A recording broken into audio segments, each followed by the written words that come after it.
water, absolutely essential for life. And in the desert, where water is far more scarce but just as necessary, places that were sources of water would become precious. Pools, wells, they become gathering places, social occasions. They would even become places that could be considered sacred. But none of these thoughts were going through the mind of the Samaritan woman who was going up to the well of Jacob to get water. It was just a job that she had to do every single day, a job that she dreaded. So she's going up there in the middle of the day, expecting to just do what she always did, not expecting at all to see what she would find. Because up by the well there was a Jewish man. She could tell, probably by his prayer shawl and the tassels, but she could tell he was a Jewish man. It was a very surprising thing to see because the Jews would have nothing to do with the Samaritans. In fact, many times, even though going through Samaria would be the most direct route, they would go all the way around to avoid Samaritans. And yet here he was sitting at the well. The best she could hope for is that maybe he would just scowl at her in disgust and judgment and just leave her alone.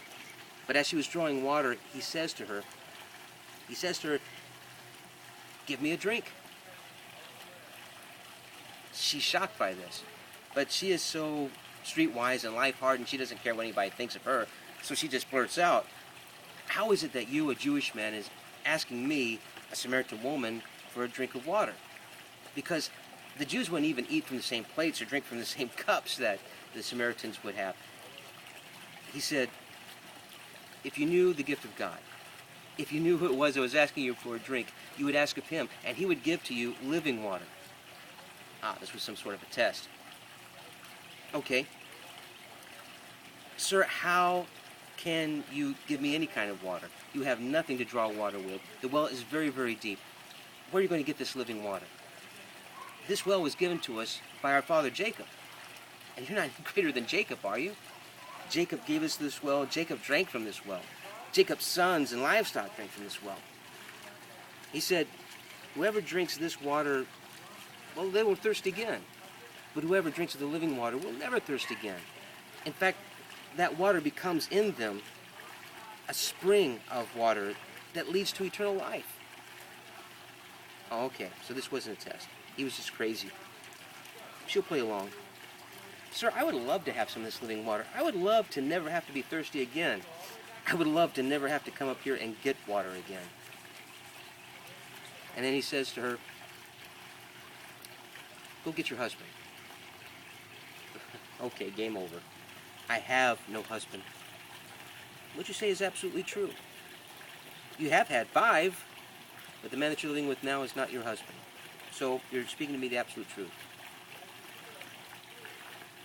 How could he know? How could he possibly know that? "Sir, I see that you are a prophet. Our fathers told us that to worship God, we need to do so here on this mountain. You say we should be in Jerusalem." And then he says to her, "Woman, time is coming when neither on this mountain nor in Jerusalem will be the place to worship the Father. You worship what you don't know. We worship what we do know, for salvation is from the Jews. But those who would truly wish to worship the Father must do so in spirit and in truth." These are the type of worshipers that he's looking for. God is spirit, and those who worship him must worship him in spirit and in truth. She almost couldn't dare to say this, but hope against hope, she said, "I know the Messiah is coming. And when he comes, he would tell us all things." He said to her, "I, the one who's been speaking with you, I am he." She goes off running to the village, and at the same time the disciples are coming up, being passed by this Samaritan woman running by them, and they've kind of learned not to ask too many questions sometimes where Jesus was concerned.